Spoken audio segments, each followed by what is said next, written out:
slave. I'll be buried in my grave and go home to my Lord and be free. Oh, freedom. Oh, freedom. Freedom. Oh, freedom.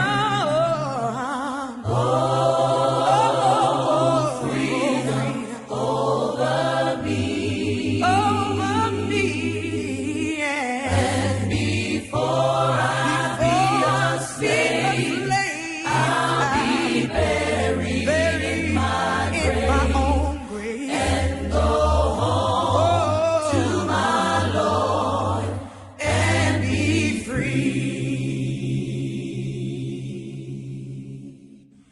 No more weeping, don't you know? No more weeping. No more weeping over me. And before I be a slave, I'll be buried in my own grave and go home to my Lord and be free. Oh, freedom. Oh, freedom. Oh, freedom. Oh, freedom. Oh, freedom. Oh, freedom over me. And before I be a slave, I'll be buried in my grave and go home to my Lord and be free. And before I be a slave, I'll be buried in my grave. I'm going home to my Lord and be free.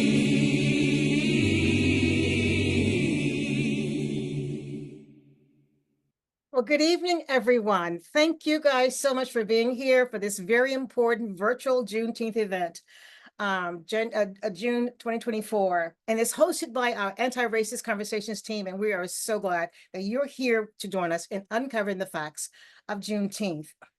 Later on, our distinguished panelists are prepared to offer factual information on Juneteenth. They will share the connection between Juneteenth and the 13th Amendment. And I want you to keep an eye out for a call to action. The panel will also discuss the importance of the color red in the African-American food.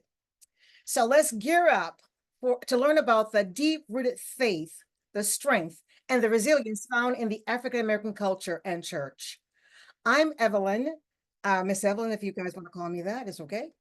One of the organizers of this group. It was Juneteenth 2020, less than a month after George Floyd was killed, that I, along with 4 young people, 2 of whom were my granddaughters, we organized this anti-racist conversations just to have a place to unwind and talk about what was really happening in our faces. And we're honored today to celebrate this important historic milestone with you. So today, throughout the nation, we have paused to celebrate Juneteenth. And tonight, we pause to celebrate Juneteenth. And we do so by remembering our foundational legacy, which has always been led by our faith in God. As we prepare to celebrate Juneteenth 2024 with you tonight, in the next hour or so, we are more determined to remain proactive in dismantling the grim and unfortunate reminder that aspects of slavery are not yet over in the United States. Our theme for this event is We Are Masterpieces of Faith, Fortitude, and Resilience, and we will uncover the facts of Juneteenth tonight. And for tonight's event, we acknowledge the following entities for providing some of our factual and historic resources. The organization Worth Rises, the National Museum of African American Culture and History, and for the food, Eater Houston, And we also acknowledge the use of various music selections from YouTube that are not owned by us. Our event is scheduled to conclude at 7:45. We're going to try our best to stay on time. So it's an honor at this time for me to introduce to you my co-moderator for this event, Darrell Douglas, a fellow Texan and a young man that I have so much respect for. He is an incredible leader and a kind, gentle soul that I just love. So Darrell, welcome and thank you so much. Thank you so much for having me, Miss Evelyn. I'm so glad to be with y'all here today. I'm actually a stone's throw away from Emancipation Park. I'm in Third Ward, Texas, Third Ward, Houston, Texas.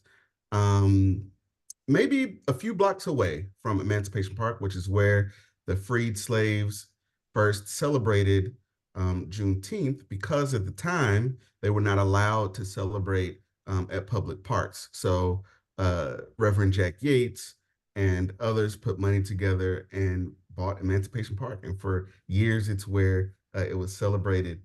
So we're about to hop in. We ask that you remain on mute, suspend comments in the chat, and join us as active listeners and learners. Please don't share any links or anything in the chat. We want to keep everything on the agenda. And there's going to be a designated time for Q&A at the end. Once the panelists begin their presentation, we encourage you to begin thinking of the questions that you'd like to ask and make sure that they're related to the theme of tonight. Once the panelists begin to share information, we ask that you jot down your questions and keep them for the Q&A. And with that, I will introduce the moderators and the panelists for the evening. You've heard from me. You've heard from Ms. Evelyn. We have Ken Barnhart from Texas. We have Yvonne Brandon from Washington State. We have Reverend Bronson Woods, who's actually a minister at the historic Ebenezer, where Dr. King was pastor, and where Senator Raphael Warnock is currently the pastor. And Brunson also spent a lot of time in Houston, Texas, working on congressional stuff. I could go on and on about Brunson's bio, but I'll keep going. We have Flaxen D.L. Conway. We have Lena Jackson, who's one of my favorite people, who's doing a lot of awesome work for the movement. We have Suzanne Parker, who I used to accidentally call Sonia all the time, so I'm going to keep throwing that in, Suzanne, every time. We have Jyoti Palmers, who's in Florida, and we have Bob Schroyer, who's in Illinois. And with that, I'll pass it back to Miss Evelyn.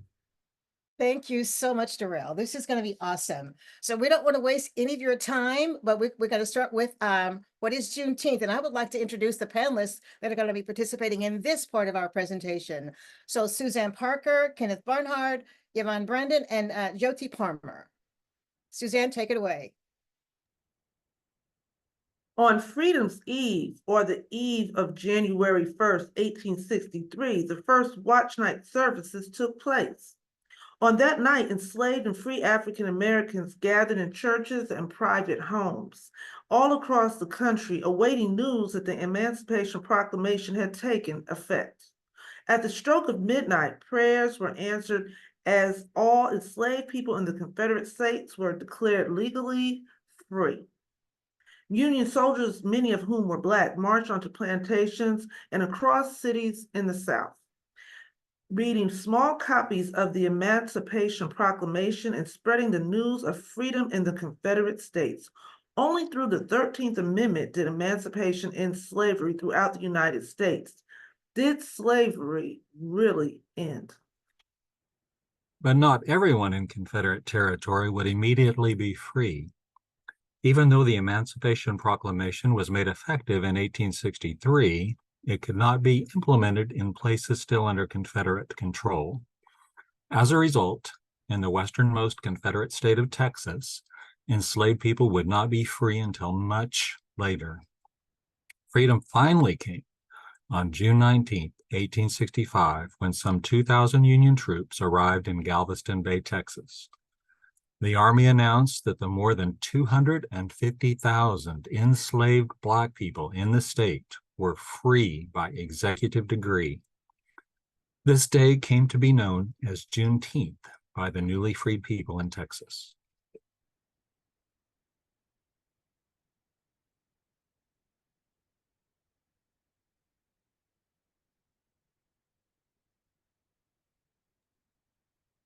You're muted, Yvonne.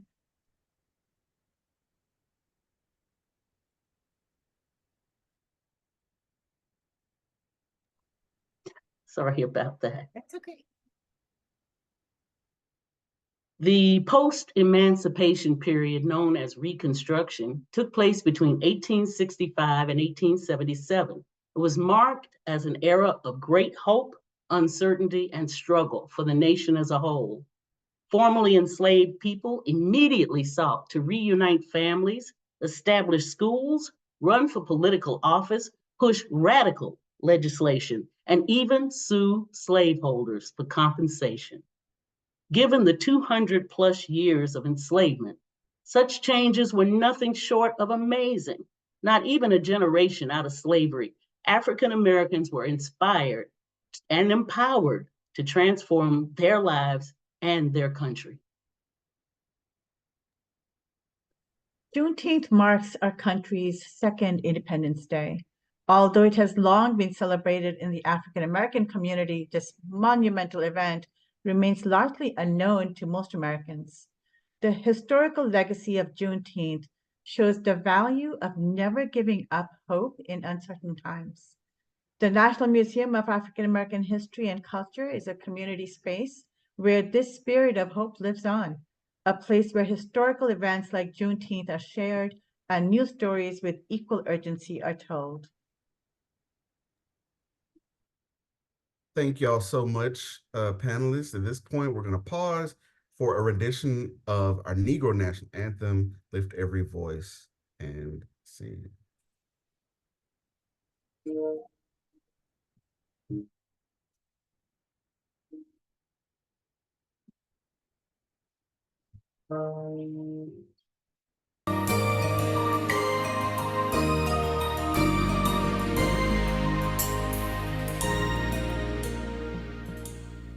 Lift every voice and sing till earth and heaven ring, ring with the harmonies of liberty. Let our rejoicing rise high as the listening skies. Let it resound loud as the rolling sea. Sing a song full of the faith that the dark past has taught us. Sing a song full of the hope that the present has brought us, facing the rising sun of a new day begun. Let us march on till victory is won.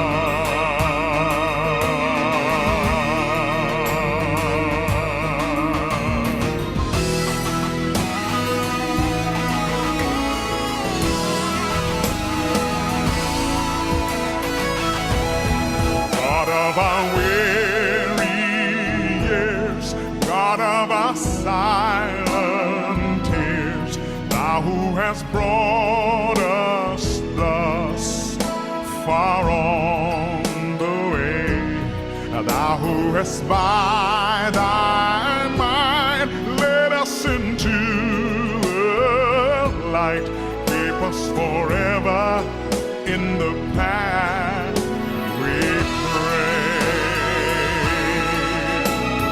Lest our feet stray from the places, our God, where we met thee. Lest our hearts, drunk with the wine of the world, we forget thee. Shadowed beneath thy hand, may we forever stand true to our God, true to our native land. And let us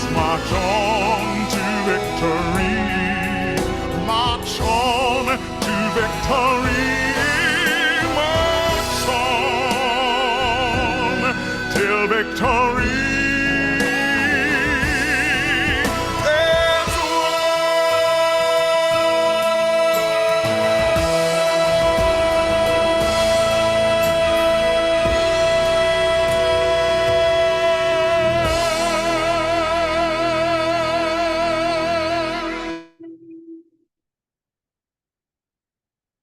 So good to hear that. Back in the 90s when I was growing up, we sang it every year for Black History Month in February and for Juneteenth. And it seems like as the years pass on, we hear it less and less every year. So every time we hear it, it's good. And to be able to sing along without having to look at the words. Uh, so with that, we're going to go to the next section of our event today. What is Juneteenth? And we'll hear from Lena, Flaxen, Suzanne, Rob, and Kenneth, who will answer that question for us. I think it's going to be, what is the 13th Amendment? So yes, what is the 13th Amendment? And that's Good going to evening. be Lena, Flaxen, Suzanne, Bob, and Kenneth. Yeah. All right, the 13th Amendment to the United States Constitution was passed by the Congress in 1865. So neither slavery nor involuntary servitude. However, the amendment was passed with much controversy over its interpretation. The Emancipation Proclamation declared by President Abraham Lincoln in 1863 during the American Civil War only freed slaves held in Confederate states. Only through the 13th Amendment did emancipation become national policy. It was passed by the Senate on April 8, 1864, and by the House on January 31st, 1865. The joint resolution of both bodies that submitted the amendment to the states for approval was signed by President Abraham Lincoln on February 1st, 1865.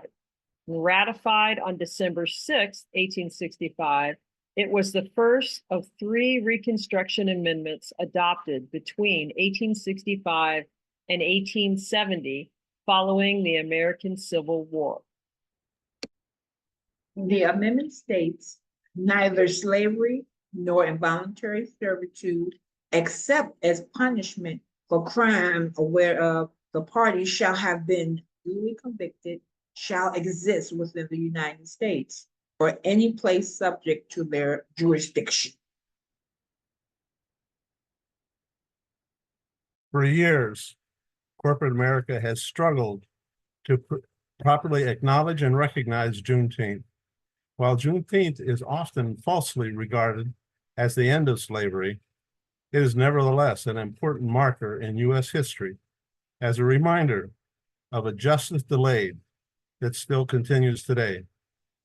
This year, we are offering corporate America the opportunity to take real action by endorsing the Abolition Amendment to truly end slavery for all. We're excited to announce that Ben & Jerry's has become the first major corporation to publicly endorse the Abolition Amendment.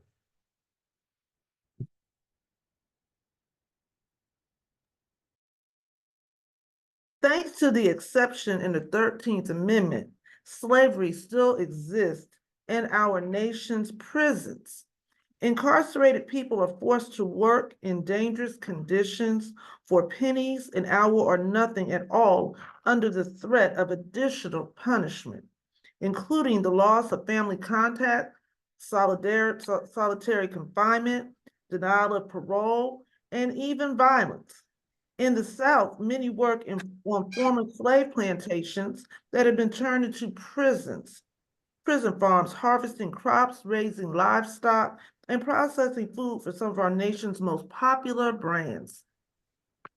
Corporate involvement in prison slavery dates all the way back to convict leasing, a practice by which states leased the labor of incarcerated people to private corporations and individuals to generate revenue. This shameful involvement continues today as corporations across the United States directly contract labor from prisons or source prison-produced goods. Thank you, panelists. We really appreciate your sharing that critical and important information with us. I have a call to action for you guys, but I want to share some information before the call to action. And this information that was just shared was from the organization called Worth Rises, and they are always on top of trying to have this slavery ended in the United States. So I want to share just a tad bit of information with you. According to Worth Rises, the supply chain of major brands like Tyson, Wendy's, Aldi, and Walmart have been linked to prison labor. No corporation should profit from forced labor. And I'm stealing a quote here, and we're taking action to make sure this stops. And they're asking us to join in calling on corporate America to take a stand on ending prison slavery by ending their reliance on prison labor and endorsing the abolition amendment that would end prison slavery. And that's the end quote. What I would like for you guys to do, I'm not going to put the link. I was actually going to share the link in there, but it might be a little bit too time consuming. I want to encourage you to follow through with this information on your own. If you would just log in Worth Rises. It's very easy to follow, just Worth Rises. And there you will see information where you can actually participate in keeping this in front of our Congress. That's one way that we're going to be able to get this done. So I'm not going to beg you. I feel like I should. I want to, but I won't, because I'm going to trust you to follow through and please participate by contacting your congresspeople, your senators. Worth Rises. And Darrell, we won't play this last song. Okay, so I'll hand it back to you now. Awesome. So food. Before we take a deep dive back into discussions with our amazing panelists, let's learn about why African-American cuisines are associated with the color red. And with that, I'll pass it to Lena Jackson. And consider the day to reflect, remember, and rejoice in freedom. Juneteenth, like most celebrations, would not be complete without a festive spread. When gathering for this joyous holiday, many come together to celebrate as a community with all hands on deck, from meat smoked to perfection by the recognized community pitmaster, to potato salad curated by the trusted auntie. Juneteenth foods are filled with ancestral meaning deeply rooted in freedom and prosperity, and offer a colorful lineup of dishes that often reflect the red, black, and green found in the Pan-African flag. To honor and uplift the occasion, several local chefs tell Esther Houston what they are bringing to the table for this year's Juneteenth celebration. One highly recognizable part of the Juneteenth meal are the hues of red found in the food and drink. Symbolizing spiritual power and resilience, ancestors from West African countries held this color in a royal statue. It symbolizes perseverance because for our ancestors in West and Central Africa, red was one of the most important colors. It is the color of creativity, the color of fire, the color of war, the color of resistance, according to James Beard award-winning writer Michael Twitty. Incorporating red has continued as a tradition during Juneteenth, with those celebrating pouring up drinks like strawberry soda, hibiscus tea, or red Kool-Aid. This year, Chef Keisha Griggs of Southeast Houston's Fuji Kitchen brings her Caribbean heritage and food consciousness into the fold with the watermelon ginger beer, a combination of seasonal fruit and traditional Caribbean drink that makes for a fizzy, refreshing sip. When I first heard of this drink, I thought the two would just sing together, Griggs says. Red foods are just as popular as red drinks, with dishes like red beans and rice, refreshing watermelon, barbecue sauce, baked beans, and even sweet potatoes landing on Juneteenth tables throughout the area. As with many Texas traditions, barbecue is a true symbol of community and togetherness, and Juneteenth specifically serves as a reminder that for the ancestors who were enslaved to have survived and reached freedom, they had to band together. Chef Reginald Scott recognizes the communal and celebratory spirit of Juneteenth in his slow-smoked brisket, found at his restaurant, The Smoke, located in Finn Hall. With its rich flavors and tender texture, sauce-covered barbecue brisket stands as a testament to the resilience of the African-American community, Scott says. It's a labor of love, requiring patience and a meticulous selection of hand-picked seasonings and spices. Soul Food and Prosperity sides, embodying Southern traditions, innovation, and resourcefulness in bleak times. Soul food dishes are a popular way to celebrate and evoke the spirit of Juneteenth. The tradition is also rooted in improvising and thoughtfully using foods sourced from land and sea, and many enslaved and newly freed people did to survive. And a traditional Juneteenth soul food spread isn't complete without a lineup of flavorful sides. Similar to the dishes cooked during New Year, Juneteenth's prosperity sides set the tone for the holiday, cementing well wishes and goals for the year, with dishes like buttery cornbread representing gold and red beans made with bacon representing wealth and good fortune. Rashad Giles, the Houston chef and influencer behind the food blog Rashad Eats the World, brings an international twist to a soul food classic with his kimchi collard greens. Collard greens represent good fortune, and I add a Korean soul food staple, kimchi, to show how modern America is just a melting pot of cultures that can be one with each other, he says. Panelists, you are absolutely awesome. You guys made that flow. And you know what? I'm just going to pause here just for a second because we're good with time. I'm hoping that you're wondering why we're sharing this. And I think it was said at the beginning of our event, there are a lot of people who do not know about Juneteenth. They do not know why we celebrate or what we eat and all that. And I think it's critically important that we share this message. And so I really appreciate you guys bringing life to Juneteenth through your presentation. You were just absolutely superb. At this time, we're going to move into our next section. And this is where I'm going to be reading a quote. Darrell and I are going to alternate reading a quote to you. And we just want you to expound on it if you can. Okay. And the first one is by President Obama. He said, Juneteenth has never been a celebration of victory or an acceptance of the way things are. It's a celebration of progress. It's an affirmation that despite the most painful parts of our history, change is possible. And there is still so much work to do. Who would like to take that and kind of expound on it? I'm a teacher. I will call your name. So Okay, you have I'll to raise your volunteer. hand. Okay, who's it? I'll volunteer. Okay, Suzanne. Yeah, there is so much work to do.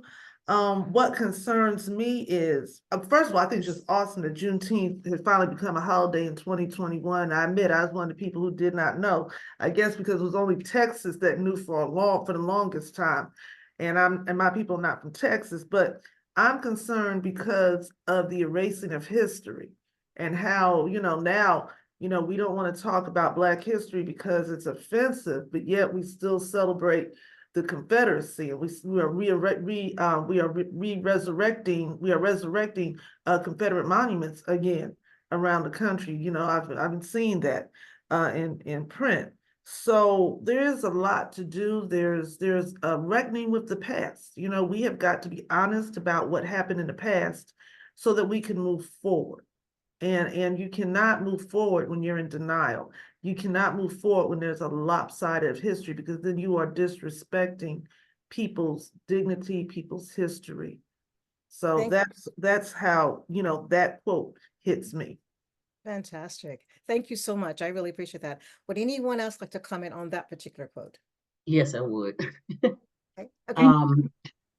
I've been giving, as you know, Project 2025 presentations now since February. I made another one last night. Project 2025 is intending to erase all of our history and erase the democracy or the representative democracy that we live in. If Donald Trump wins in November, we can say goodbye to the ability for we the people to vote. So I guess to be on the positive side, I'm working with so many organizations who are so disturbed by this that it's getting traction, and I'm encouraged because there are so many groups that are waking up and they're working on this thing. And so I just wanted to make that point because things are going to reverse very quickly the moment that the race is called for Donald Trump. And the Heritage Foundation is ready to push the button on their odious plan to take over our government and make it an autocracy. Thank you, Yvonne. Bob. I found it interesting. I think Barack Obama's election was an example of the progress that can be made. And yet we now see how hard and how tough it still is. It was not an accident, but it also did not shift a lot of the United States the way we hoped. So. Thank you, Bob. Debrell, you want to take May I add something? Sure, Leland. Yes, as you all heard, I am in Virginia. I was very close to a lot of the demonstrations that were led, and definitely here and present when they were taking down a lot of the Confederate statues that line one of the main thoroughfares in Richmond City, on Monument Avenue. If you can imagine having, 4 to 5 statues of Confederate officers on horses. So these were not small statues, they were very huge, but I have seen them being taken down. They are brainstorming to what to put in the places of these the statues that were taken down. I've also seen the progress in our area of recognizing famous women throughout the history. The names of high schools being changed. And even most recently, there's a brand new school coming. And because one of our school board members found out the name that they were going to put on the school was affiliated to one of the most, I guess, one of the slave owners that had a great number of slaves. She's challenging the 3 possible names for a new school being built in Chesterfield County and Virginia. So again, the daily reminder, so it's not forgotten history, is still well aware and will in front of staying in Virginia, and it's still going on today. But I do see the opportunity to celebrate for the progression that we are making. Thank you. I think we'll move on now to the next point, Darrell. Sure. So my quote is by O'Brien Rosario. Juneteenth was a promise that was broken. Reconstruction failed, and this country has continued to wage war on the Black body. Juneteenth also embodies the resilience of Black people. Even in the face of a broken system, we choose to find joy in resistance and celebrate community. And I'm not sure if someone wants to expound on that.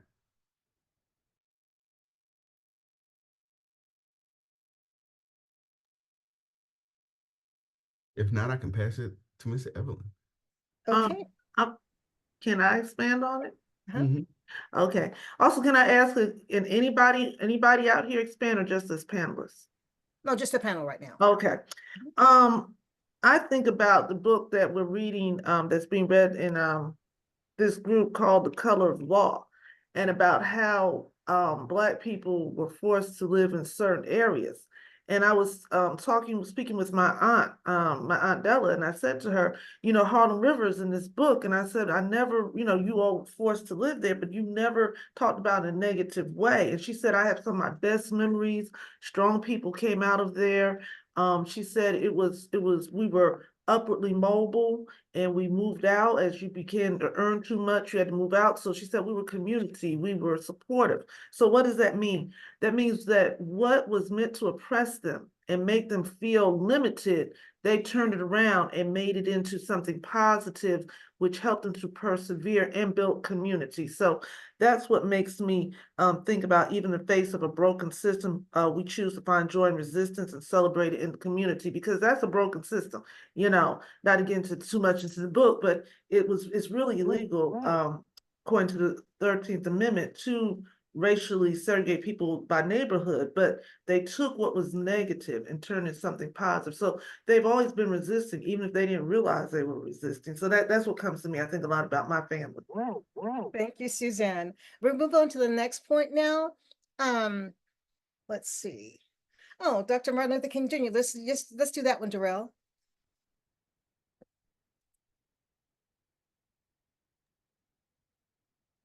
If cruelties of slavery could not stop us, the opposition we now face will surely fail. Because the goal of America is freedom, abused and scorned though we may be, our destiny is tied up with America's destiny.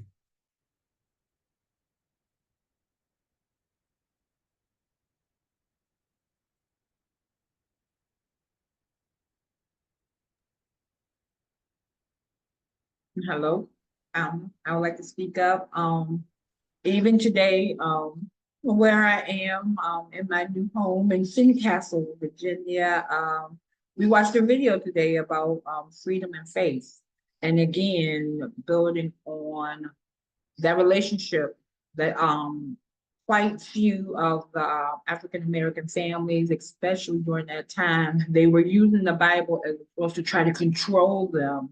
But even through all that turmoil, and once they did become free, the first building that they did erect was a church, because they knew once they read all the parts of the Bible, even the parts that had been taken away and not taught to them initially, they knew that their strength that came from their faith and never giving up. So again, I thought it was very important that the first building that they did build was a church to reaffirm their faith in God and in their community, and knowing that they had came through so many years of the brutality of slavery, that didn't stop them. They still wanted to work with one another. They still wanted to make sure, schools were built so people could get educated, make sure they got the skills so they could work. And again, we have to remind ourselves as a community and as a country that yes, you will have trials, you will have tribulations, but if you keep that faith and that hope, nobody can really stop you. While you got breath in your body, you can keep going. Can't stop, won't stop. That's one of my favorite phrases. Just remember that sometimes the people will try to stop you and hinder you. But again, if you really tap into that faith, you're unstoppable. And once you believe that, the sky's the limit. Thank you so much, Lena. That really kind of segues into our next point, but I want to make a comment on this one too, because this part resonates with how I grew up as far as being in Texas and celebrating Juneteenth every single year. It started in school for me. I learned the Negro National Anthem in school. And at the time, when I was in school, I'm dating myself, we also learned Bible verses. The Bible verses we learned in school, we learned also in church. And we said the prayer in school. That's just the way it was then, And my foundation was just really strong, because what happened in the community happened in the church, happened in my home, and so everything was so interconnected. And I'm so thankful today. I haven't broken away from that. It's just who I am. And one thing that I notice sometimes about how we celebrate is we forget where we come from, and for Juneteenth, like Lena said, the church has always been the foundation. Always been the foundation. When the slaves could not go into the churches to worship, they went into the woods to pray. They went into the woods in secrecy at night, not at nighttime, but midday, sometimes afternoon, sometimes people were watching to see, are the slave owners going to come, you know? And so if they do, then someone's going to alert the people that are praying that we need to stop now. But it was always there. That's how they survived. That's that resilience. That's that determination, you know? And I think for me personally, and I shared this with my family today, when I look at the state of the nation today, I don't go to the reaction. I go back to what I learned and the faith and the civil rights era. And that's what I saw people do. They would come together all the time and say, this is going on and we need to pray. And I'll tell you this too, before I introduce the next speaker. I was at Reverend Warnock's church in 2022, and I am for his election. One thing I remember, I'm not going to quote him verbatim, but I remember he said that people, and I'm totally paraphrasing, people thought he was not going to win. And he said from the pulpit, but you know what we did though? We prayed and we won. I believe in that. And, you know, I have kind of like hesitated to like say that, but that's what I depend on. And I see people saying, don't pray, stop praying, or whatever. I can't. It's who I am. It's what I do. It's what I believe in. It's who, yeah. So anyway, I thank you for bringing that to our attention, Lena. It's just the way our ancestors have always survived. And I don't think that's going to change. So Darrell, if you'll take it over from now, and then I will, I'll begin. Absolutely. So introducing Pastor Bronson Woods. He is the Associate Pastor for Global Missions and Local Outreach at the historic Ebenezer Baptist Church in Atlanta, the home church of the late Reverend Dr. Martin Luther King. Thank you, Darrell. So Reverend Bronson, I want to say Bronson, I want to say Reverend Bronson. I have to say Reverend Woods. Okay, I can't not do that. Your pastor said, when we say the Black church, we have never meant anything racially exclusive by that. He says the Black church is the anti-slavery church, like Lena was talking about. It's an independent Christian witness that literally emerged fighting for freedom and insisting that the gospel is about equality, justice, and inclusive humanity. So here's my question to you. Why does Juneteenth matter to the Black church? And what role does or did the Black church play in Juneteenth that continues to this day? Sure. The reason why Juneteenth matters for the Black church and why the Black church will always have a role in it, because Juneteenth essentially is about freedom, right? We talked about prayer, and even that quote we just talked about with Dr. King, how he tied the freedom of the Negro with the freedom of America. Stony the road we trot, bitter the chastening rod, thought in the days our hope unborn had died yet with a steady beat. He recognized that it literally takes us, all of us, to come together. Dr. Warnock mentions in his book, the Black church was born fighting for freedom, right? Fighting for freedom. And so now that victory is won through prayer, right? Through coming together in community, these are important roles that the church has played. At the end of the day, you would have a gathering. The civil rights movements were gathered, and people were empowered in the church, right? Even at the Ebenezer Baptist Church and several Black churches in the South, coming to the Stone of Hope to organize, to educate, and to empower Black people for the freedom of this country. So to answer your question, it's important. It has a spiritual and moral imperative, community resilience, and a social activism. So inspired by leaders like Dr. King and Reverend Warnock, and of course the late great James Cone, the Black church continues to play a critical role in social activism. Juneteenth serves as a call to action, reminding the church of its ongoing responsibility to address racial injustices and support the liberation of all people. So it didn't just stop with Black folks. Anyone that's oppressed, anyone that is captive, for whom the Son sets free is free indeed. And, you know, Jesus came to set the captive free. And this is the work that we are called to do. And I mean, that's what the Black church has been doing for many years. And there's more to come. We ain't going nowhere. We ain't dead. We're still alive. Thank you. America needs us. America That's right. needs us. Jarrell.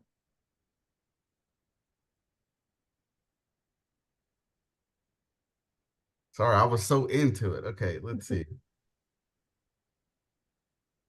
So elaborate on the following, if you could. The African-American church are sustaining faith in God and prayer. The African-American church sustaining, say that last part again, sir? Sustaining faith in God and prayer. Yes, absolutely, because that's all we have. Faith is the substance of the things hoped for. We don't have it yet.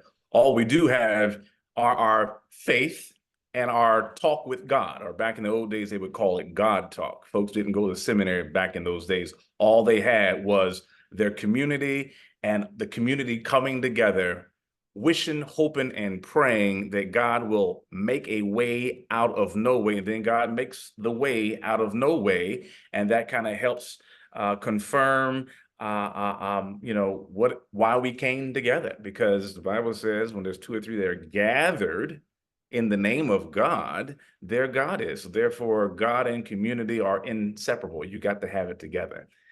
God is in community, and God empowers the community to move the needle on the record, if you will, and set the captive free.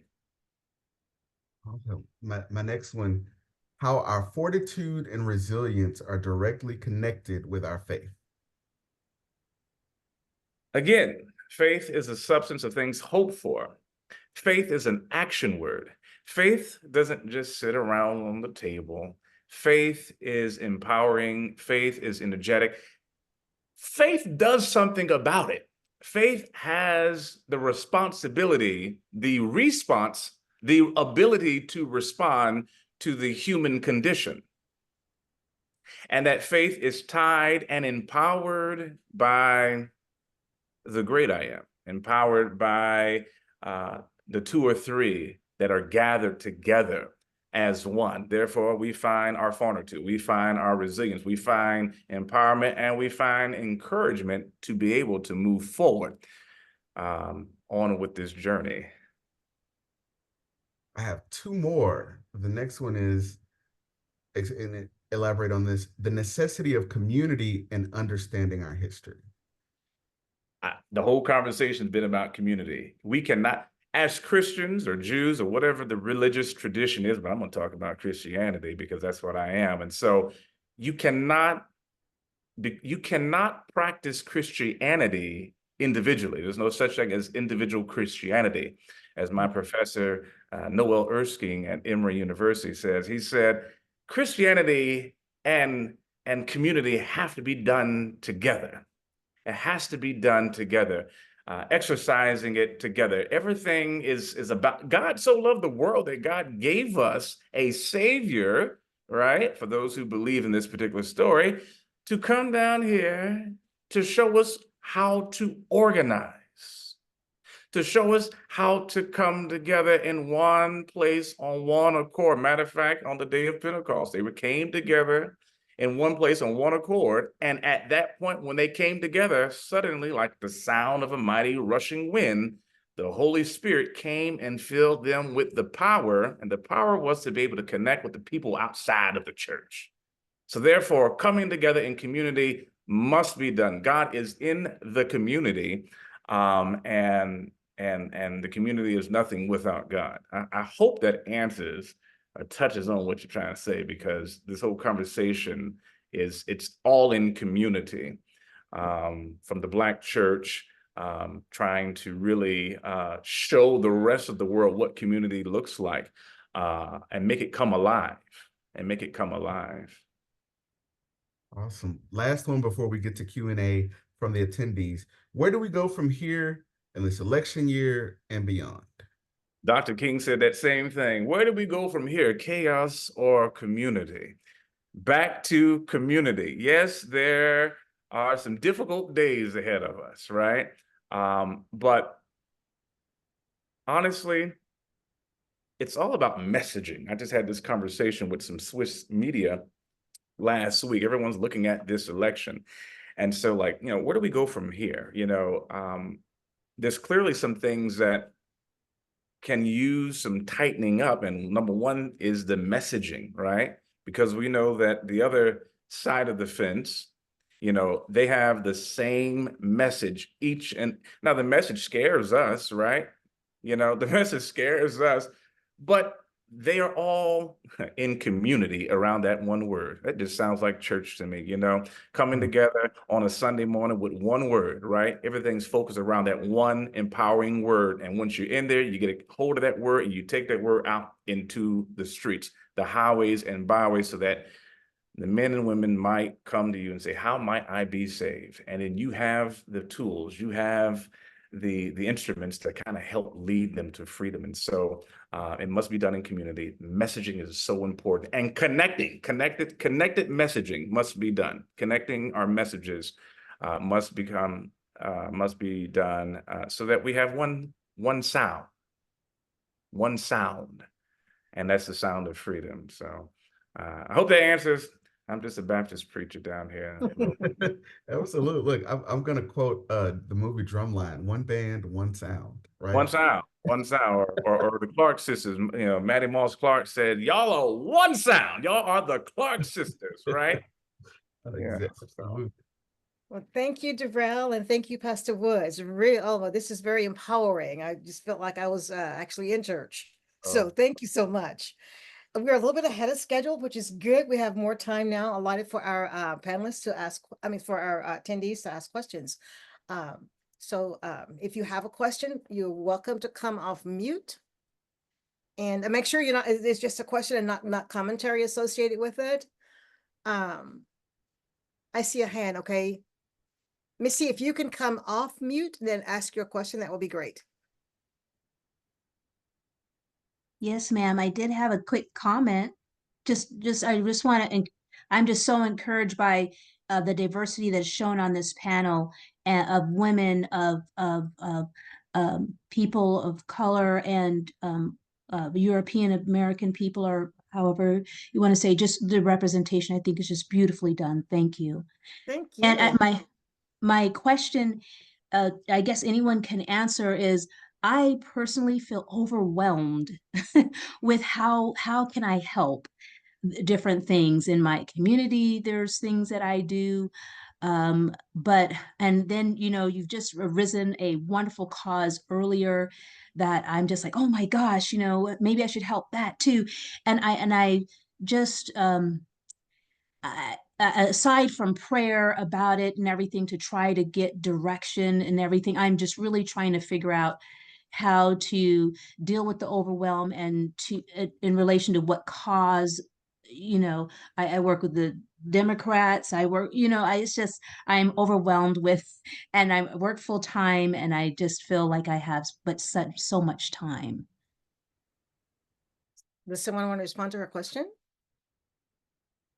She wants to know how she can get involved. I mean, I have an answer, but I don't want to be the first one to speak. Darrell. Sure. I think, and it's Misty, right? I personally believe that what you see around you, all the experiences that are related to you, what piques your interest when you're listening to a podcast, when you're reading a book, when you drive past, someone who's unhoused on the road, whatever that specific thing is prescribed to you, right? Because it doesn't pop off the same way. There's when I think about the things that I'm like really enthralled with and like thinking about what keeps me up at night, that's where I put my time, and that's where I put my effort and my resources. And I think, quote unquote, being involved is not necessarily always holding a megaphone. It's not always having a meeting. Sometimes it's making a donation. Sometimes it's praying. Sometimes it's being, in the background somewhere. So really using what you have where you are. And yeah, that would be my answer. Thank you. I like to add, there's so many things that can be done. And we at times feel overwhelmed. Oh God, I got to do everything. No, you don't, right? Everyone has a part to play, right? And so understand what your role is, what makes you come alive, and go do that. That's what Howard Thurman would say. I would have to agree with that. You can't do everything. You lose your mind. Take the one or two things you can do and just do those. And like the Reverend said, make it part of your passion. What I found is I got involved with different groups after the George Floyd happened and all the marching that was taking place. I felt bad that I wasn't out there in the streets, but I was encouraged by the late great Toni Morrison, who said that she said that the street marching is not sustainable. She said what you do behind the scenes, like what we do, phone banking, postcard writing, podcast. Well, they had podcasts back then, but she's saying you have to do more. The streets are not sustainable. And that encouraged me. And that's when I started to get involved with different groups and start phone banking and postcarding, because I'm very concerned about democracy. And I'm jumping in again. I feel like, oh my God, we have to do this again. But I know that it must be done because democracy has to be saved. So you have to find out what is what can move, what can move you. And there is something that can move you. I'm starting to talk about Project 2025. I talked to somebody at church. Let's talk to the people. People got to know. Don't worry about being a 900-page document. Find something that pertains to you. Social Security, just person of color. Something in there is going to impact us. So there's plenty for you to do. And just ask God for what it is that you should be doing, and He will lead you to it. Because that's how I found Darrell and Miss Evelyn. They found me. That's because of God. He brought them into my life. I was just at the computer, and somehow they entered my life, and here we are 4 years later. Thank you so much, Suzanne. And then Yoti has a comment, I think. Yeah, hi. I would like to add this feeling of overwhelm. We are all familiar with it. We have all experienced this at different points, and it is okay to feel the overwhelm. And I just want you to just to know that there are just so many challenges out there, so much work that needs to be done, and I just I have to remind myself of this because I have a family, I have a job, I have community involvement, that it is okay to step back and take care of yourself, and being healthy and finding joy in your life is an act of resistance. It is not necessarily that resistance will bring you joy. Joy is resistance. Self-care is resistance. It is, sometimes it is okay to step back. And I just want us to know that I've had multiple times. It's become a regular feature of the work I do here in Gainesville, Florida. And in Florida, we're under attack. We have to step back and come together in community and hold each other up so that we can actually just survive and get out there and live our lives. And that itself is plenty at times of our lives. It is good. What you are doing is enough. And keep on doing it. Thank you. Thank you. Are there other questions from other panelists? I mean, from other attendees, sorry.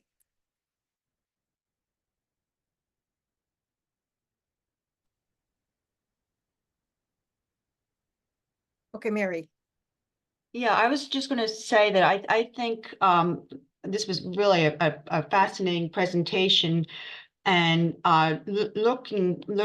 moving forward, I think that getting the message out about the Project 2025 is so important. I'm in Los Angeles. It's a pretty liberal place where I live, but I don't think there's much coverage in the press or in media about it. And I think it's especially to try to get out people to vote and have them know about this project 2025.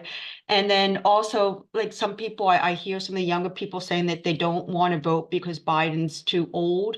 I think we just have to push out the alternatives, and the Project 25 is like scary. And if you can push that out, saying if this is what happens if you elect this guy, this is what's going to happen, and all the things that are the rights that we have and that people worked for generations to have, it could all go down the drain. And it just gets me very emotional when I think about it. But I think it's just so important, and we just have to try to get more coverage about that. Thank you. Darrell. Yes, I wanted to respond to this. 100 years ago, it was the radio. Everybody gathered around. There were a couple of different stations, and there was one source to get all of your information. 30 years ago, it was television. Today, a lot of the people who you want to talk to get their information from social media, from people that they know, right? And from face-to-face conversations. I believe it's those conversations with the people that are around you in your neighborhood, at your church, at Little League. Those are the conversations that are really going to change hearts and minds. And so it's incumbent upon us to pick up that mantle and to understand the responsibility that is on us to do it, because it's not the coverage. I don't remember the last time I turned on my TV or listened to the radio, right? And so I don't necessarily think it's the coverage. I think it's those conversations that are really going to move people. Yeah, and I would add to that too. I think people have different modes of listening also.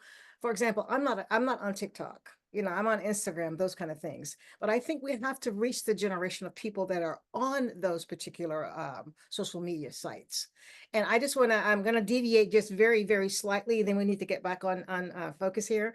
Appreciate your questions, but I want to ask Yvonne Brandon she's like, I consider her an expert in Project 2025. She has tons of information that we can actually share. And I think about vote tripling, it's going to take all of us to pick up her information and share it far and wide. So can you briefly speak to what you have done with Project 2025, please? She's presented to our caucus group already. And if necessary, we have another meeting next week. We can actually invite her back to do that presentation again, if necessary. I'm speaking for her because I think I know her that way. Thank you. Well, to the prior question of how we get to people who are not watching TV or listening to the radio, I belong to a group called Freedom Writers Collaborative, and we create social media toolkits that are based on the facts in the news. So we create these toolkits, and we have an army of social media influencers. On X alone, we're up to almost 23,000 followers in less than a year. So this is the place where we need to go. Pew Research it reached out to voters across the spectrum.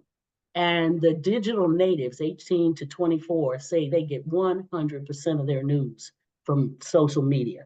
So we have to live in that realm. And we're doing that, but if you sign up for our toolkits, you can receive new fresh ones twice a week, actually. And I'm going to put my virtual background on here so that if you want to point Could we do that later? Could we do that one later on, please?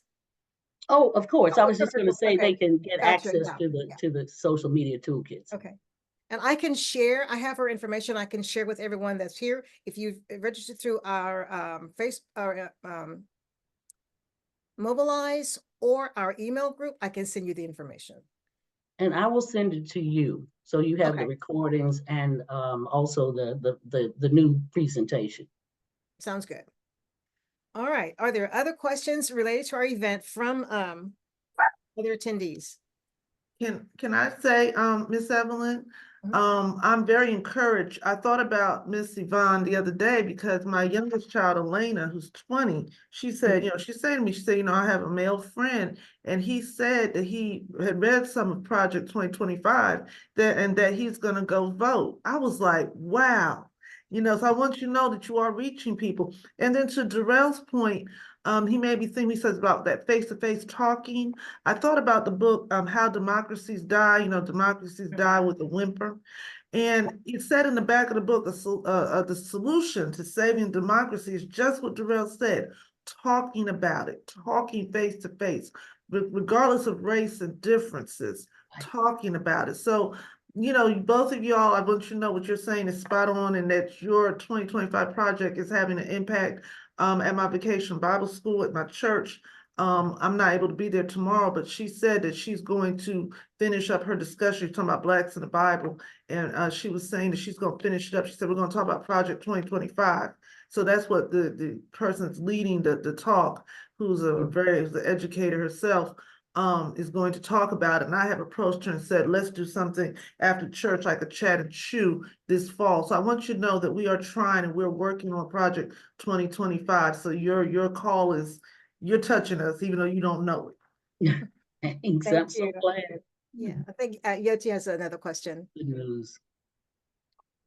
Yes, my question is related to the statement earlier about having one voice and one drum. And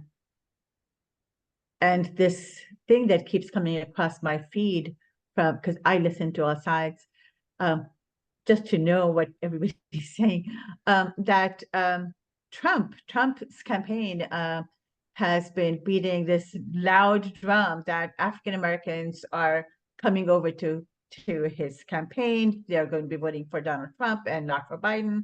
And that, a lot of not just young voters, but across the board, all the demographics in Black communities are shifting heavily to Trump. And I'm just curious to know if anyone has any insight on how much of that is just messaging that they're trying to convince and drive a wedge within communities, and how much that is real. Pastor Bronson, could you respond to that, please? Yeah, actually, it's funny. He was recently in Detroit, right, at a Black church, and optical illusion, right? And then what happened? It was a Black church filled with white people. Exactly. It's his supporters, right? Given that illusion, and I don't want to go way back then, but something similar happened when Hillary Clinton was running for office. I'm gonna just leave it there. I love Hillary, but the optical illusion was, oh, you got all these Black churches, but that wasn't necessarily the case. So I charge it. That's hogwash, or as Biden would say, that's malarkey. I don't think that is the case, But check this out. That kind of stuff catches fire, right? These optical illusions catch fire, and then all of a sudden, come on, it's all a part of their messaging and their plan, I believe. Yeah, that's exactly what I was going to say too. And you have to look at when it's said, where it's said, and who's picking it up. And you also have to listen to who's responding to it. When African Americans respond to that needs to be your message. This is a very critical election year, and it's going to be a battle to the finish line. And if we are not aware of who we are as a people and who he is as a person, then I think that would be problematic. And I think we are fully aware of who he is as a person. So I would just say, like the pastor said, it's just simply messaging, is rhetoric. But the thing about it is, though, it's been delivered. It's been delivered, but so are a lot of other messages been delivered, and we have to be wise enough. And I think I'm not gonna discredit my people and say they're not wise enough to understand what he's doing. And also, let us not forget about him releasing certain people from jail. Come on now, this is him being BFF with Kanye West. Kanye West don't speak for Black folk. Yeah, let's get real with it. You see what he did with Diamond and Silk. What are those girls were? That was the greatest insult to all of Blackdom. It's like that. No, that's not who we are, right? But that kind of stuff catches fire. Yeah. So once again, we've got to be the messengers. If you have someone that's in your realm of influence that's been influenced by that kind of talk, you're gonna have to tell them the truth of the situation. Share the truth with them, like we're talking tonight. Share the truth. Okay, Flaxen. Yeah, thank you. I love this so much. This is really stimulating and hopeful. It feels really good to hear all of this, because I think that the people who want to disempower other people bank on the fact that people will get disheartened and stay uninformed and stay unengaged. And I really think that, you know, anytime I'm with anybody that's like, you know, oh, they're both old, or I don't want to, I'm not even going to vote, you know, they bank on that. That's part of the catching fire is that. So I really appreciate everything that everybody's been saying. Thank you very much. Thank you. John. Comment and a question. I guess my comment is I want to thank the Black people in this panel and your friends that you are the key to this election. You were the key to the last presidential election. And if we didn't have the Black vote, that guy would be in power again. And so I just want to recognize and thank you, thank your friends that as a community, you have allowed some decency to return to the White House, and I hope we have it again. My question is, I didn't know about, frankly, it's not that I'm a history buff, so therefore I don't know lots of history. I learned what I had in school and I read occasionally, but until the Black Lives Matter movement, I didn't know about Juneteenth. So was Juneteenth celebrated throughout the South, or was that kind of really just in the Black community in Texas? Don't know. So I was just curious how it, you know, came to traction. But all these years, I never heard about it, was aware of it, etc., from just my normal history reading. I was always focused on the Emancipation Proclamation, and that was kind of it. Thank you. Yeah, thank you, John. So to respond to your question, I know it was pretty well celebrated in the South. I'm from Texas, so it was always celebrated. I don't ever remember not celebrating Juneteenth since the time. I mean, I can go back all the way when I was 5, you know, and I just cannot remember not ever celebrating every single year. What they did in Mississippi and other states, I don't really know, but I know there was some celebrations in the South. Well, we always had something called June Jubilee. Say that again? June Jubilee. Yes. And we did that yearly and yearly. But the word or the term Juneteenth, no. But I do remember the festival and hearing from different people in the community, and it was always referred to June Jubilee. So yeah, we occasionally use the word Jubilee also. You know, Freedom Day, Jubilee. Yeah. Thank you, Lena. Melissa. Yeah, thank you. This has been wonderful. I'll keep my comments to myself, but except for the fact that one of the things that the Reverend said was faith is an action word, which was very powerful to me. But my question really is, Reverend, are your sermons online live? And where can I find them? I want to be in your presence on a weekly basis, if at all possible, or semi-weekly, or I was Googling you as you were speaking, but so I'm curious about how we find you live if we're not near your congregation in a physical way. Was that for me or was that for someone else? That was for you. Oh, okay. Well, let's be very clear. Reverend Senator Raphael G. Warnock is the senior pastor of the historic Ebenezer Baptist Church. I am there each and every Sunday with him. He does all the preaching. Every now and then I get an opportunity. But every Tuesday at 12, I do Bible study. I do a lot of things around the community, locally and globally. So Sundays, 10 a.m. We're online, YouTube every Sunday at 10 a.m. And if you're here in Atlanta, please come see us. Thank you.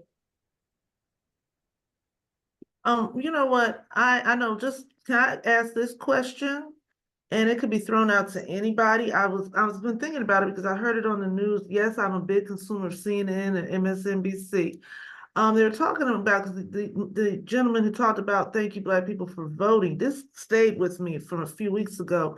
He's a panelist. He's a good guy, Black man, and he said that this election will not be determined by Black people. That struck me. He said this election will not be determined by Black people. It will be determined by white people. And I've had people say to me in discussions that we really don't impact it because now we're 14% of the nation. And that struck me. And I said to some people, I said, but it seems like it's the white people who are for democracy, who know that Trump is wrong. They need our help. I'm just curious, it was on CNN, it won't be determined by Black people. I was like, wow. Because that, even though he was very much a Democrat, he's very much a strategist, that was like working against us or whatever. What are some of your thoughts hearing that? I was like, wow. I think for me personally, number one, I don't listen to CNN anymore. But I think for me personally, I just don't entertain that kind of messaging. Okay. I can't. I mean, people that know me, I use that word so often. I just can't. I don't want it to rest in my mind. And what I have to do is almost like what Missy was saying at the beginning. She's asking, what can she do? And to me, that's proactive. I've got to remain proactive because I think if all I'm doing is listening, this is my personal response.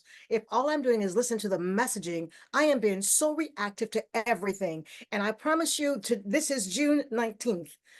From this point on, you can expect worse as far as messaging is concerned. And if we dare to have to think about how do I digest or dissect this, it's going to be debilitating. So I personally, that's just my response. I just can't get there. I mean, my TV is on maybe a couple hours a day in the evening. I don't do the news. I just can't, because they want us to be thinking about them and what they're doing. And when we're focused on what they're doing, we cannot do what you were talking about earlier, Suzanne, the phone banking, the canvassing, the postcarding. We're going to be thinking about, oh, am I writing enough postcards because they're doing this? It can't be that. We've got to be able to maintain our own sense of worth and our own sense of activism, on the positive side. And I'll just give you a story here about how I respond. Whenever I think about, I love the phone bank, I love the postcard. When I think about doing those things, though, I'm not doing it just for me. I have to think about other people who are not able yet to do those things. It goes all the way back to when I was phone banking a lot in 2021, I think it was, I can't remember now. But anyway, I told this story before. I remember this lady that I called in Texas and asked her if she would join us in calling other people. And she said, I can't. What you're doing right now, I used to do. I'm bedridden. I can't do that. And so when I make phone calls, I don't think about what the opposition is saying. I think about this woman who says she can no longer join me and others like me in making phone calls. I make them for her. I mean, sometimes I stay on the phone longer than I want to stay on the phone because I think about her and other people who cannot make those phone calls. So I'm proactive. The reaction, I just can't get into that. That's just my response. Okay, I think I see Jyoti. I think the question itself is a red herring. It isn't about, whether white people are going to save it or Black people are going to save it. It is that we need every doggone vote out there. I live in Florida, and Ron DeSantis won this state against Gillum, who was the most progressive candidate, by 600 some vote, like less than 1/2 or 1% of the vote. And the second time around, DeSantis won quite massively because once you're in power, you can change the system. So, the entire, oh, you're not responsible or we're not responsible is absolutely, it creates a physical reaction in me. It creates my heartbeat racing. It's like, no, we are all responsible. We are all responsible. Who was it? I'm trying to remember and I'm an environmentalist and I can't remember now, the former vice president for Clinton, Al Gore. Al Gore, he lost by what, 600 some pregnant chats in Florida. Come on, we can't be worried about who's responsible. Each one of us is responsible to get each one of everybody else out there. This whole thing about Black people can't do it. 90%, I think, of African Americans are actually voting Democrats. I know that of Asian Americans, 90% of the first generation born here are voting Democrats. I'm like, we can't sit back and be like, we need to get out every vote, every single one of us, and every and I can keep saying that over and over again, but the whole thing about who's responsible, we're all responsible. Florida calls out for you to help us. Yeah, thank you. We're slightly over time. I would like to read a quote to you guys. I really appreciate your questions, your responses, your participation. You're joining us for this very important event tonight. Just really, really appreciate it. I would like to read a quote by Vernon Jordan and then ask if Pastor Bronson would close us out for the evening. And the quote is, and I use this a lot, it's one of my favorites because it keeps me motivated. He said, and he was an activist during the civil rights era too. He said, you are where you are today because you stand on somebody's shoulders. And wherever you're heading, you cannot get there by yourself. If you stand on the shoulders of others, you have a reciprocal responsibility to live your life so that others may stand on your shoulders. It's the quid pro quo of life. We exist temporarily through what we take, but we live forever through what we give. So I'm asking you, do not have to answer, what are you willing to give as we head toward this election season? It's all of our responsibility to give. Okay, Pastor Woods. Great. Thank you so much. It's been great here today. Now, I just want to get clarification. When you say close you out, are you saying prayer or like some sort of... You know, whatever, however you feel. Okay, I just need clarification here. Okay, so as we move forward in our work and in our calling, ask yourself the question, what do I want really? What do I want really? And then make that make sense. And how do you get there? What I want really is that the community come together bit by bit as one. And I'm doing the work that I need to do to ensure that happens. So as we close, what do you want really? Don't let that leave your head in all things that you do. Why am I doing this? And my last word here is find value in each and every living thing, because every living thing needs every other living thing, red or yellow, black or white, Democrat or Republican. Everyone is a holy child of God. Let us pray. Dear God, we thank you for this moment of coming together as community. Be with us, empower us, so that we might make sure freedom rings. Well, freedom has already run.